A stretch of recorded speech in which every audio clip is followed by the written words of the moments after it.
জয় হরিচাঁদ, জয় গুরুচাঁদ।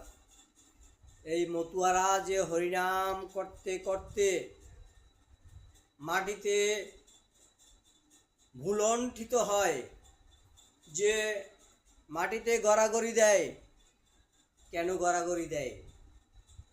এই পদধূলি হচ্ছে একমাত্র সম্বল। এই জন্য কি বলা হয়েছে যে নাম হতে হরিনাম বড়, হরিনামের থেকে হরিভক্ত বড়, ভক্ত থেকে ভক্তের চরণধুলি বড়। তাই মতুয়ারা চরণধুলি নেওয়ার জন্য এই মাটিতে গড়াগড়ি দেয়।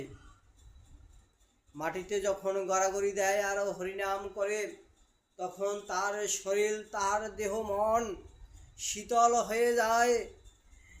এবং যখন সেই শীতল দেহে শীতল মনে যখন হরিনাম করে, তখন শ্রীহরি আর বসে থাকতে পারে না।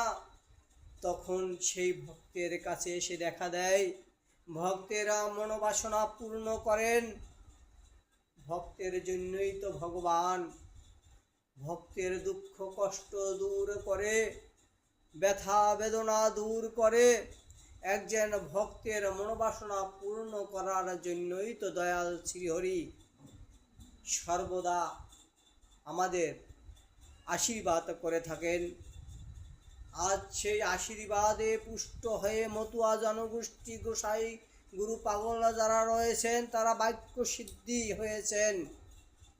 তাদের মুখের কথায় রোগ সারে, তাদের মুখের কথায় বেদি সারে, তাদের মুখের কথায় সব কিছু হয় এই সাধু গুরু পাগলের কথায়। কারণ তারা হরিনাম করতে করতে তাদের দেহ মন হরিময় হয়ে গেছে। যখন একজন ব্যক্তির দেহ মন হরিময় হয়ে যায়, তখন ওই ব্যক্তি যে কথা বলে, তখনই তা হরিচাঁদ ঠাকুর পূর্ণ করার জন্য, তার মনোবাসনা পূর্ণ করার জন্য, সেই কাজেই তার মুখের যে ভাষাকে সে সত্য করার জন্য সে কাজ করেন, হরিকৃপা করেন। তাই তিনি বাক্যসিদ্ধি হয়ে যান। কারণ একজন হরিভক্ত সে তো সত্যবাদী হয়, সে তো একজন হরিনামে প্রেমে পাগল হয়। তাই হরিভক্তের মনের ইচ্ছা পূর্ণ হোক, শ্রীহরি সেটাই চায়। এর জন্য হরিচাঁদ তার মনের বাসনা পূর্ণ করে। জয় হরিচাঁদ, জয় গুরুচাঁদ।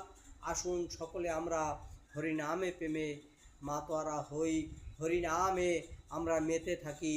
জয় হরিচাঁদ, জয়।